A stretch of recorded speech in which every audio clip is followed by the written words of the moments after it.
My name's Pete Woods, you're watching Hexhamtv. Who are you? Hello, I'm James Goulty, a military historian and author based in Hexham. James, I understand you've got a new book out. What's the book? I have.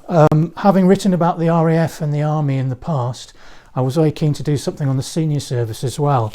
And my new book is this one, Naval Eyewitnesses, The Experience of War 1939-45. And it's about personal experiences of the Royal Navy in the Second World War and also the Merchant Navy as well. Now, as more and more of those who served during the Second World War pass on, it's important, isn't it, to record their service and also to record what the experience was like. And it's amazing, isn't it, how large the Navy and the Merchant Navy was in the war.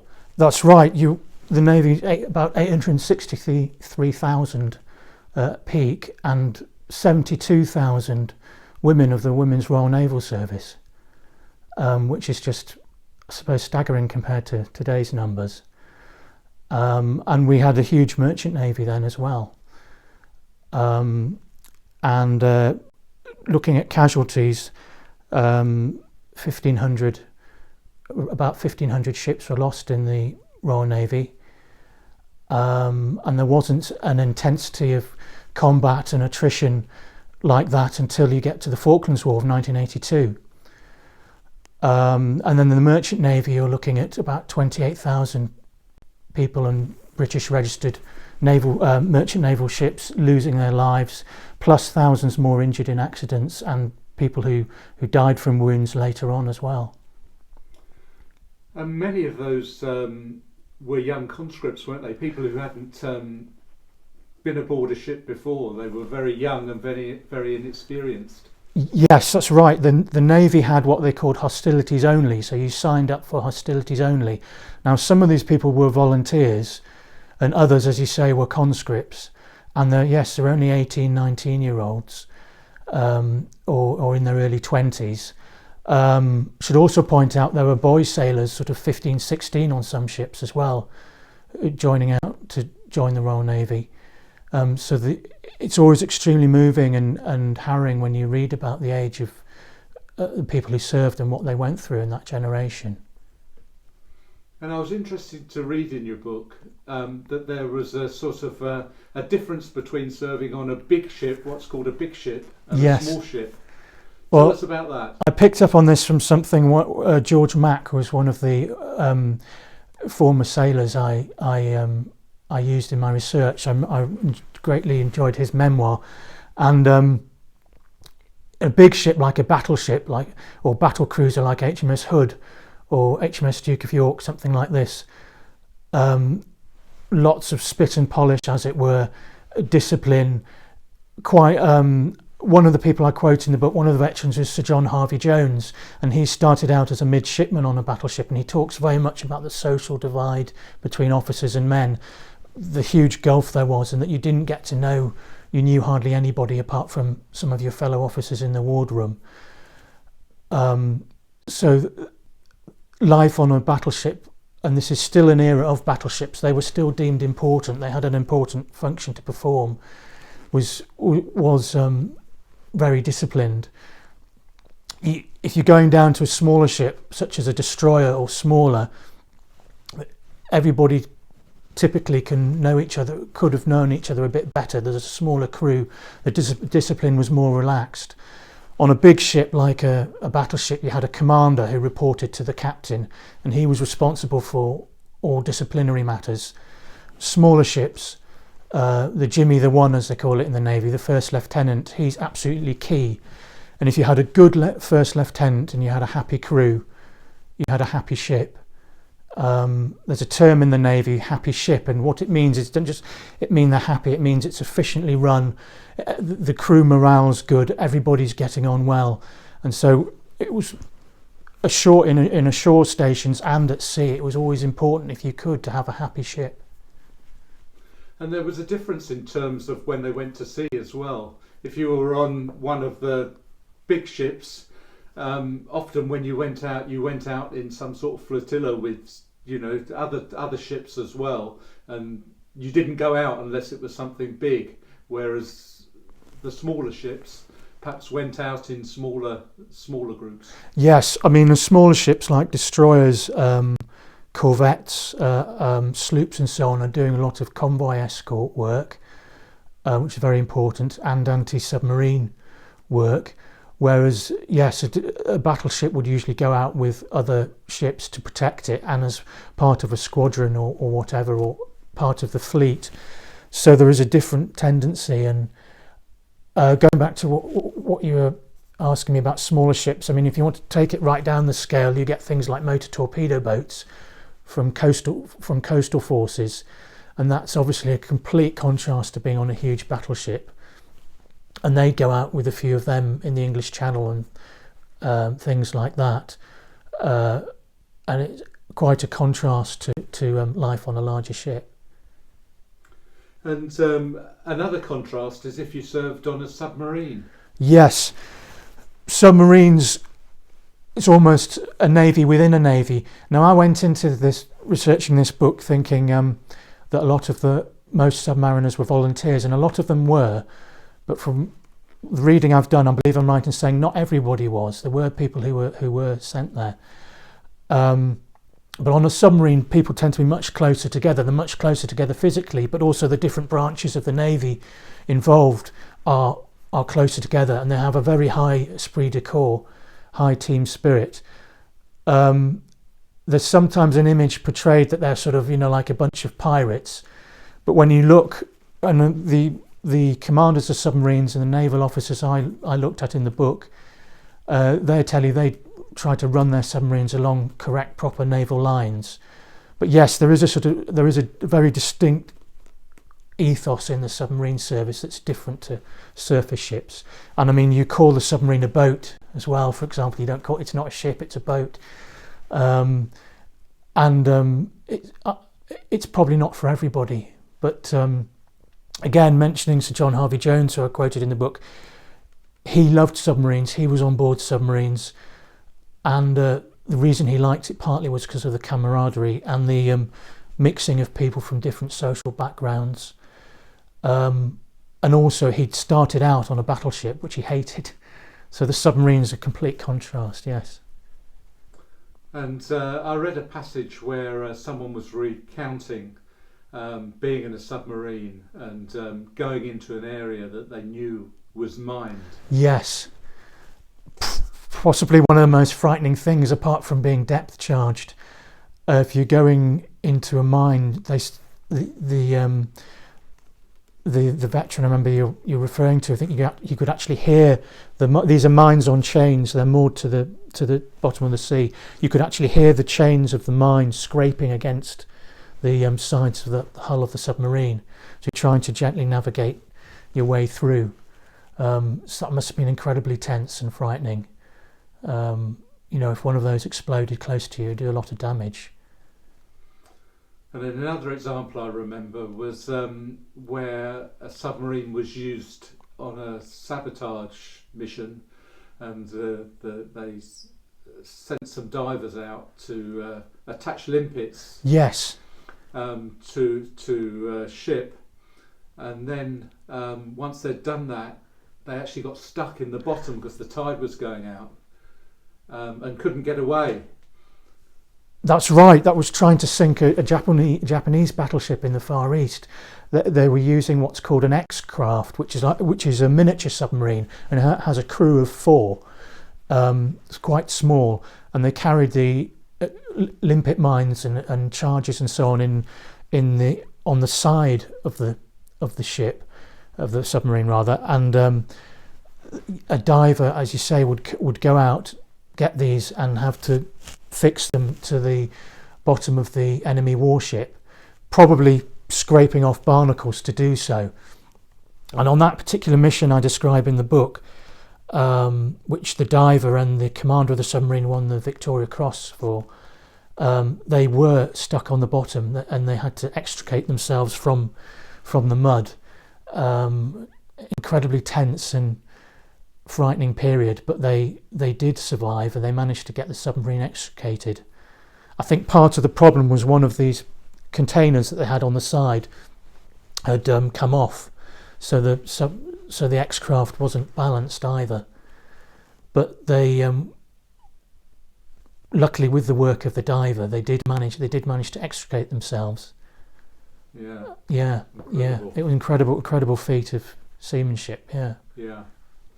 And then another aspect of the Navy was the Royal Naval Air Service. Yes. Well, the Fleet Air Arm, as it became in the late 30s, it was, as I explain in the book, it was unfortunate there was a tension between the RAF and the Fleet Air Arm, and the Admiralty being given trying to design naval aircraft, and a lot of the designs used weren't that successful. Apart from the Swordfish is very successful and obsolescent by this stage, but nonetheless successful. I mean, involved in sinking the Bismarck, for example. And then a lot of the American planes that were used a bit later in the war, they're quite favourably talked of. But the Fleet Air Arm, again, is sort of a navy within a navy. You may be in a squadron or as a pilot or an observer, or you might have been one of the mechanics or the air crew supporting them, and you'd serve a period on an aircraft carrier, and then you'd maybe get posted to a shore base, and then you'd go to another aircraft carrier. You weren't on the squadron moved around. And I really enjoyed writing that chapter. It was really rewarding doing the Fleet Air Arm and talking about all the different kinds of aircraft, very much from the experience of those that used them and what their impressions were. Mentioning things such as the famous raid Operation Judgment, the raid on Taranto, for example. That was he's probably no longer alive now, but one of the former directors of the Vaux Brewery in Sunderland, he was involved in that raid, and I was able to use some of his testimony personal testimony in the book. So that was it's quite a different flying in an open cockpit with you, a pilot and observer, a slow aircraft, the string bag as they called them, the Swordfish. But they were amazing aircraft, and the pilots and the observers were well trained, and amazing service that they did. Yes. And I think you quote a pilot in your book there. I wonder if you might read a little short passage about a pilot trying to land on an aircraft carrier. Certainly. The experience of it, and how accurate and timely they had to be in making those judgments when they're coming into land. Certainly, yeah, I will, thank you, yes. This comes from a pilot with 890 Naval Air Squadron flying from HMS Battler, and as you say, he's talking about landing, etc. We had to learn how to judge our approach to the deck to land ideally within 15 seconds after the aircraft in front of us. Then taxi fast forward over the lowered crash barrier, seconds before the pilot behind cut his throttle to catch one of the arrestor wires. If he missed all the wires, it would be a catastrophe. It'd be catastrophic. If the crash barrier had not come up again in time to prevent him crashing into the aircraft already landed. It was all split-second timing and coordination between pilots and the crewmen and engineers of the flight deck. Yeah. Yeah. Amazing skill to land like that, and to do it in sequence and make sure you get it right every time. That's you right. had to get it right every time, didn't you? If you didn't get it right, as he says, it would be catastrophic. Yes. And you mentioned earlier on that women played a large part in the Royal Navy during the war. Tell me a little bit about the role of women and how they contributed to the service. Certainly. As I said, 72,000 women served in the Women's Royal Naval Service, and I think it's perhaps important here to explain in the 1940s with sort of different ideas towards society and so on. Unlike the Navy today, where it's all far more integrated, has been since the early 1990s. Back then, the women were in a separate Women's Royal Naval Service run by women for women under the redoubtable Dame Vera Lawton Matthews, who was in charge of it. And when you look at the testimony of former Wrens, they were all very proud to be in this organisation. They didn't think they should have been integrated as they are now. Remember, we are talking about the 1940s, we're not talking about 2022. And women didn't go to sea then. There were practical reasons for this in the war. Firstly, it was they didn't feel they would be able to train them well enough and quick enough to get women as a major part of a crew of a warship. Secondly, it was actually making warships integrated so you had men and women on board, and changing the accommodation and so on. And you know, they had a water fight. They couldn't really start doing things like that. But women did. One of the important things women did was they crewed boats, taking sailors on leave or prisoners of war from warships to harbours, or taking mail out to a ship, that kind of thing. Another area where women went to sea, just a select handful, were women cipher officers, communications officers. Now, there's a lady I quote in the book, Angela Mack. Now, she worked on one of the big liners during the war, going across to America, and it was used as a troop ship. And she was a cipher officer. But actually, yes, getting back to your original question, women did an amazing amount of things. No naval base would have been complete during the war if it didn't have its body of Wrens there. They did everything from servicing motor torpedo boats to working in important areas like code breaking, such as at Bletchley Park. A lot of the personnel there were Wrens. They also they listened into German communications in something that was called the Y service. And there's quite a few examples in my book of women who were translating German, intercepting radio communications. So very important intelligence work. And then, as I say, much more practical work, ranging from clerks, cooks to servicing equipment, administrating bases, intelligence work. Really, pretty much everything. They did a phenomenal job, and I think, understandably, they're very proud of what they achieved when you read their memoirs and so on. And of course, as you said at the beginning, sadly, there's not so many survivors now, and that applies to women as well as men. What was the role of the Merchant Navy during the war? The Merchant Navy was absolutely vital in bringing war supplies, foodstuffs, raw materials to the war economy of this country. Also, as I've hinted, troop ships. A lot of liners were requisitioned and used as troop ships all over the place. As the war progresses, D-Day, for example, wouldn't have been possible if it hadn't been for the Merchant Navy bringing all the Americans and Canadians over across the sea and all the equipment that was needed. All the amphibious operations that took place, such as the Normandy landings, such as prior to that the landings in Sicily, needed a huge Merchant Navy contingent to support them, bringing in supplies, bringing in men on troop ships, even doing things like evacuating prisoners of war. A Merchant Navy ship would do this quite often. But of course, what everyone thinks about with the Merchant Navy, and it's true, is the transatlantic convoys. These are absolutely vital to the lifeblood of the country, and risking their lives against the U-boats, being shepherded by destroyers and other ships. Sometimes the relationship between merchant seamen and the Navy was a bit of a love-hate relationship, and vice versa. In the book, I describe how one merchant seaman in a convoy said he felt like they were being bossed around and herded like a bunch of sheepdogs by the Royal Navy destroyers. But the role of the Merchant Navy was absolutely vital to the war effort, and possibly overlooked in many accounts as well.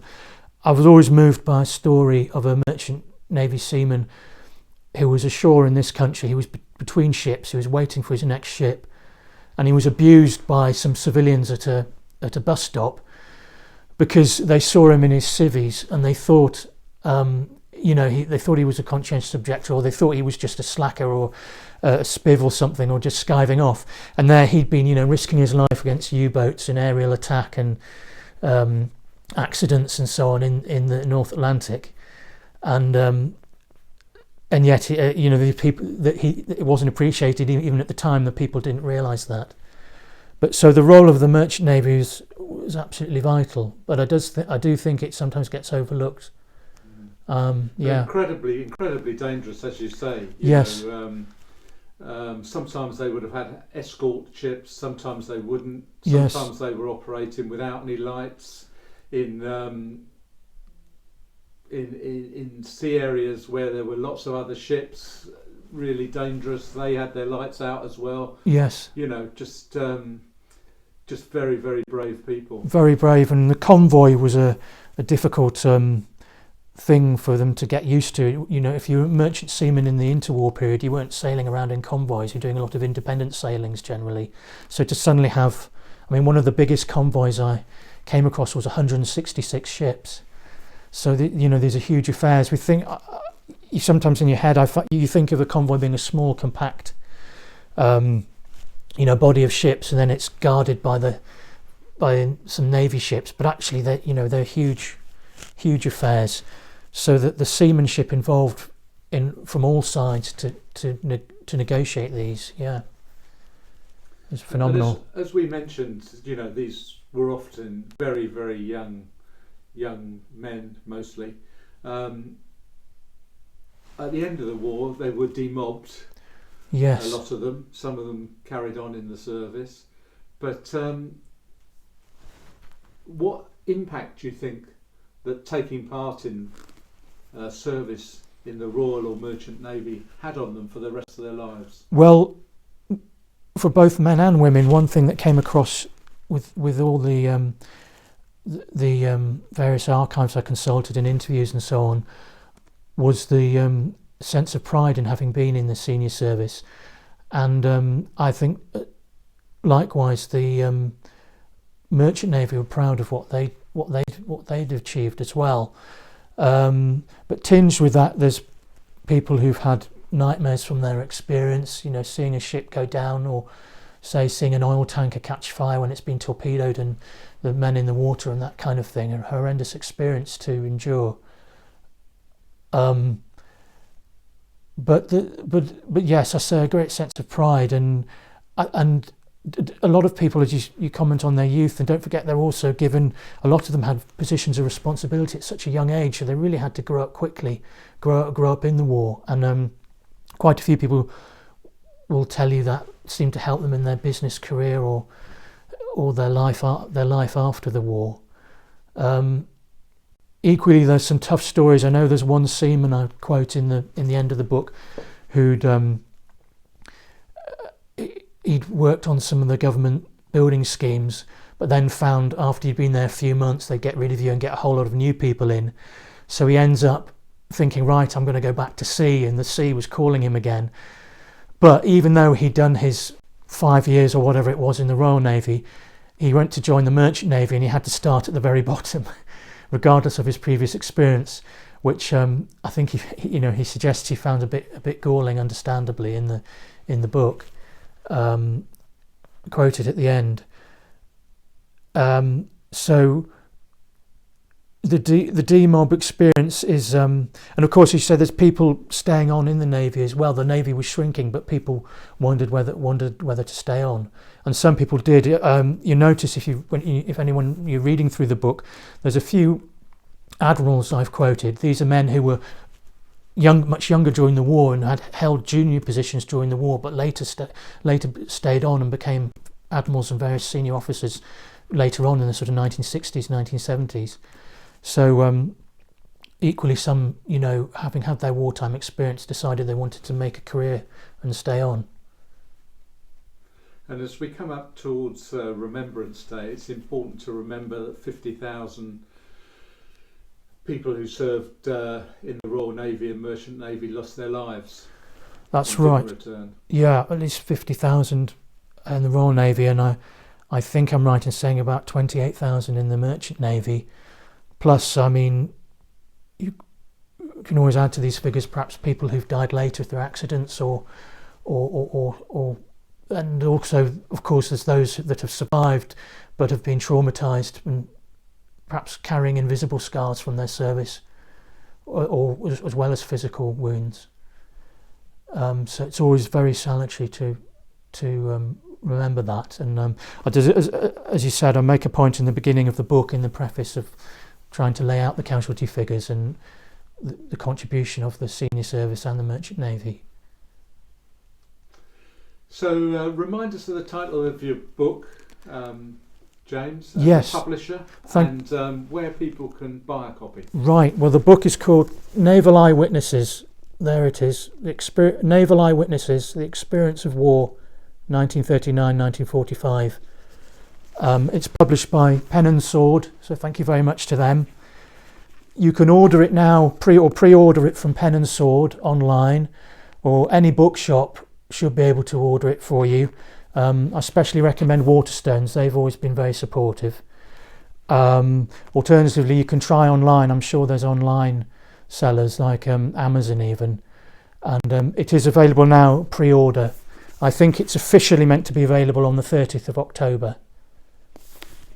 And you've also written some other books, James, haven't you? I have, very kindly, for their support from Pen and Sword. I would like to thank them again. I'll just, if I may, run through some other books of mine. The Second World War Lives, which is all about a selection of soldiers, airmen and seamen and their experiences, with advice for family historians wanting to research family history. Now it's available in paperback and it's available in hardback. The Second World War Through Soldiers' Eyes, about British Army life during the Second World War. Then again with the Second World War, Eyewitness RAF, about the experiences of RAF personnel, men and women, during the Second World War. And I'm also interested in the Korean War, and I've written Eyewitness Korea, which is about the experiences of American and British troops during the Korean War. They're all published by Pen and Sword, so a huge thank you to them. And again, they're available online, or any bookshop should be able to order them for you, anybody who's interested. Yeah, so thanks very much, and thanks to Pen and Sword. James, thank you very much for talking to Hexhamtv. Thank you very much. Thank you.